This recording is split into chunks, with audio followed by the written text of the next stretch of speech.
പഞ്ചാരക്കൊല്ലിയിൽ ചത്ത നരഭോജി കടുവയുടെ പോസ്റ്റ്മോർട്ടം ഉടൻ സുൽത്താൻ ബത്തേരിക്കടുത്ത് കുപ്പാടിയിൽ നടക്കുന്നു. കടുവ ചത്തതിന്റെ കാരണം പോസ്റ്റ്മോർട്ടത്തിന് ശേഷമേ വ്യക്തമാകൂ.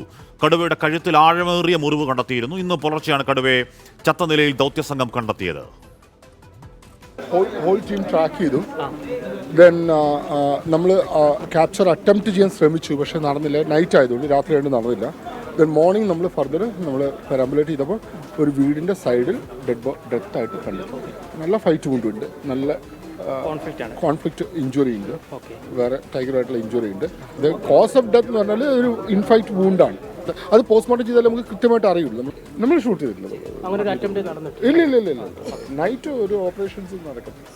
കടുവ ചത്തതിൽ ആശ്വാസമെന്ന് പറയുകയാണ് കടുവ ആക്രമിച്ചു കൊന്ന രാധയുടെ കുടുംബം. സന്തോഷം ആയി. എന്തായാലും ഇനി വേറെ ഒരാൾക്ക് ഇനി വരില്ലല്ലോ, അത് ഒരു സമാധാനമുണ്ട്. വല്ലാത്തൊരു മാനസികാവസ്ഥയാണ് ഇപ്പോൾ കിട്ടിയതുകൊണ്ട്. നമുക്ക് ഇനി വേറെ ആർക്കും സംഭവിക്കില്ലല്ലോ, അതൊരു സമാധാനമുണ്ട്. ഈ കഴിഞ്ഞ ദിവസങ്ങളൊക്കെ അവിടെ നിലനിന്ന കടുവാഭീതിയുടെ അങ്ങേയറ്റം ഭീതിതമായ മണിക്കൂറുകൾ അല്ലെങ്കിൽ ആ ദിവസങ്ങൾ ഒഴിഞ്ഞതിൻ്റെ ആശ്വാസത്തിലാണ് പഞ്ചാരക്കൊല്ലിയിലെ ജനങ്ങൾ. നാട്ടുകാരുടെ ചില പ്രതികരണങ്ങൾ കൂടി കാണും.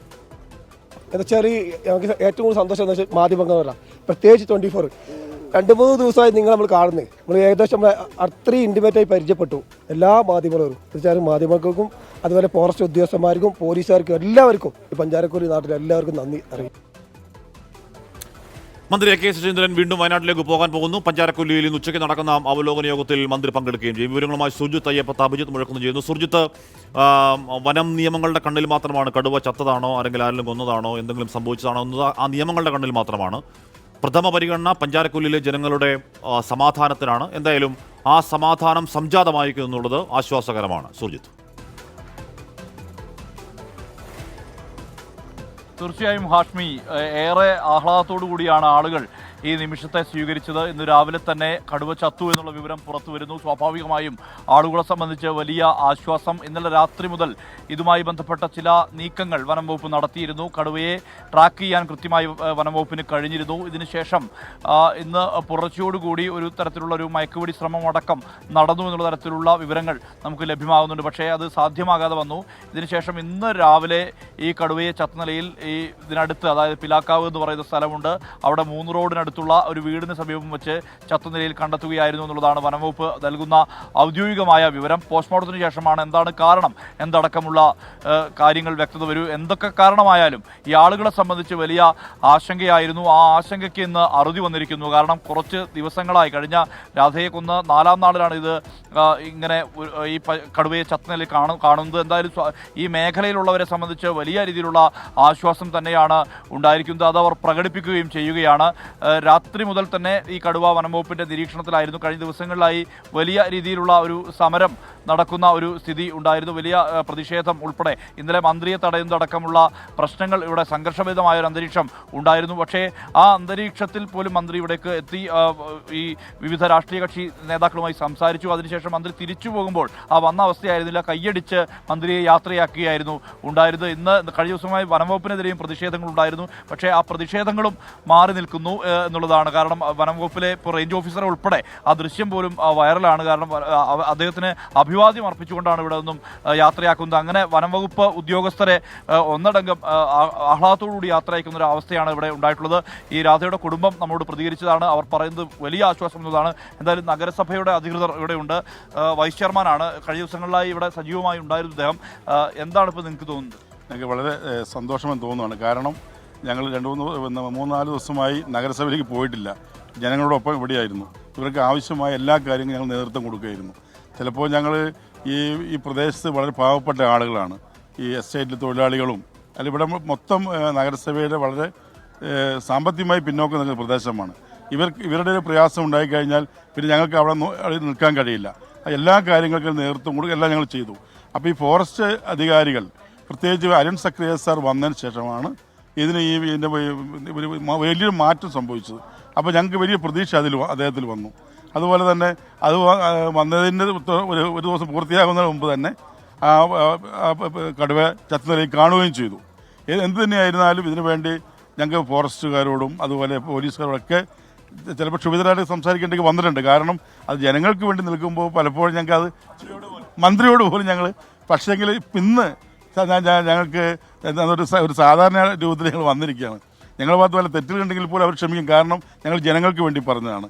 അപ്പോൾ ആ രീതിയിൽ കാണണം. ഏതായാലും ഞങ്ങളുടെ നഗരസഭ ഇതിനു വേണ്ടി കഷ്ടപ്പെട്ട എല്ലാ ഉദ്യോഗസ്ഥരും നാട്ടുകാരും സഹകരിച്ച എല്ലാവരും ചാനൽ പ്രതിനിധികളോടക്കം ഞങ്ങൾ നന്ദി അർപ്പിക്കുകയാണ് നഗരസഭയ്ക്ക് വേണ്ടിയിട്ട്. എന്തായാലും അതാണ് ഇവർക്ക് പറയാനുള്ളത്. വലിയ ആശ്വാസം ഈ നാട്ടുകാരെ സംബന്ധിച്ചിടത്തോളം. നഗരസഭയുടെ ചെയർപേഴ്സണും ചെയർമാനും ഉൾപ്പെടെയുള്ളവർ എല്ലാവരും ഇവിടെയുണ്ട്. എന്തായാലും ആളുകളെ സംബന്ധിച്ച് വലിയ ആശ്വാസമാണ് ഹാഷ്മി. വലിയ സമാധാനം, ആ സമാധാനത്തിലേക്ക് ഈ നാട് തിരിച്ചു വരുന്നു. പക്ഷേ ഇപ്പോഴും ചില പ്രശ്നങ്ങൾ പരിഹരിക്കപ്പെടേണ്ടതുണ്ട്. കാരണം ഈ വനാതിർത്തിയിൽ 20 മീറ്റർ അകലത്തിലെങ്കിലും അടിക്കാട് വെട്ടുന്ന നടപടി, ഇടയ്ക്കിടയ്ക്ക് വന്യമൃഗങ്ങൾ നാട്ടിലേക്ക് ഇറങ്ങുന്ന ഒരു അവസ്ഥ ഇവിടെയുണ്ട്. അത്തരം നിരവധി പ്രശ്നങ്ങൾ ഇവർ ചൂണ്ടിക്കാട്ടിയിരുന്നു. ആ പ്രശ്നങ്ങൾ കൂടി കാണുന്ന രീതിയിലേക്ക് ഭരണകൂടം മുന്നോട്ട് പോകണമെന്നുള്ള അഭ്യർത്ഥനയാണ് വനംവകുപ്പും മുന്നോട്ട് പോകണം. ശാശ്വത പരിഹാരത്തിലേക്കുള്ള വഴികൾ തിരയുന്നതിന് തുടക്കമാവട്ടെ ആ വല്ലാത്ത മരണം എന്നതിൽ നമ്മൾ ആഗ്രഹിക്കുകയാണ്. ശാശ്വത പരിഹാരമാണ്. താൽക്കാലികം കടുവയെ കൊന്നത് നല്ല കാര്യം, പക്ഷേ അല്ലെങ്കിൽ കടുവ ചത്തുപോയത് നല്ല കാര്യം, പക്ഷേ വേണ്ടത് ശാശ്വത പരിഹാരമാണ്. അതിലേക്ക് നടപടി ഉണ്ടാകും. ഇതായിപ്പോൾ വരുന്നൊരു വാർത്ത, സന്ദീപ് വാര്യർക്ക് ചുമതല നൽകി KPC എന്നൊരു വാർത്ത വരുന്നുണ്ട്. പാർട്ടിയുടെ ഔദ്യോഗിക വക്താവായി നിയമിച്ചു എന്നാണ് വാർത്ത. ചാനൽ ചർച്ചകളിൽ പങ്കെടുക്കുന്നവരുടെ പട്ടികയിൽ ഇനി സന്ദീപ് വാര്യം എന്ന വാർത്ത കൂടി ഇപ്പോൾ വരുന്നു. ഓക്കെ, ഞാൻ അഭിജിത്ത് മുഴക്കുന്നിലേക്ക് ഒന്ന് പോകുന്നു. അഭിജിത്ത്, നമ്മുടെ 2 എൻകൗണ്ടർ ചർച്ചകൾ തുടർച്ചയായി വന്ന ഷാനവാസ് എന്നൊരു പ്രദേശവാസി ഉണ്ടായിരുന്നു. 2 ചർച്ചകളും ഷാനവാസ് പറയുന്നത് കേട്ട് നമ്മൾ തരിച്ചിരിക്കുകയായിരുന്നു. കാര്യം നമ്മൾ ബാക്കി തർക്കങ്ങളും ബാക്കി രാഷ്ട്രീയ ചർച്ചകൾ ഒക്കെ നടക്കുമ്പോഴും, അല്ലെങ്കിൽ ആരുടെ കുറ്റം ആരുടെ പിഴവ് എന്നൊക്കെയുള്ള ചോദ്യങ്ങൾ നമ്മൾ ചോദിക്കുമ്പോഴും ഷാനവാസ് പറഞ്ഞത് അവിടെ അവർ നേർക്കുനേർ അവരുടെ വീട്, അവരുടെ ഉമ്മ, അവരുടെ കുഞ്ഞുങ്ങൾ, അവരുടെ നാട്ടുകാരൊക്കെ അനുഭവിക്കുന്ന അതിഭീകരമായ പ്രാണഭയത്തെക്കുറിച്ച് ഇങ്ങനെ തൊണ്ടയിടറി പറയലായിരുന്നു. നമ്മൾ അത് കേട്ട് വല്ലാത്ത സങ്കടപ്പെട്ടു. ആ സങ്കടങ്ങൾക്ക് അല്ലെങ്കിൽ ആ ഭീതിക്കൊരു അറുതി ഉണ്ടായിരുന്നു എന്നുള്ളത് കേരളത്തിൻ്റെ ആശ്വാസമാണ്. അഭിജിത്ത്, ഇനി അറിയേണ്ടത് ഈ കടുവ ചത്തത് എന്തുകൊണ്ടാണ് എന്നാണ്. എന്തോ മുറിവൊക്കെ ഉണ്ടെന്ന് പറയുന്നു, ചില ഫ്രഷ് വൂൺസ് ഉണ്ടെന്ന് പറയുന്നുണ്ടായിരുന്നു ഡോക്ടർ അരുൺ സക്കറിയ. എപ്പോഴാണ് അതിൽ വ്യക്തത വരുന്നത്? വലിയ പ്രസക്തമൊന്നുമല്ല എങ്കിൽ കൂടിയും എപ്പോഴാണ് അതിലൊരു വ്യക്തത ഉണ്ടാവുക അഭിജിത്ത്?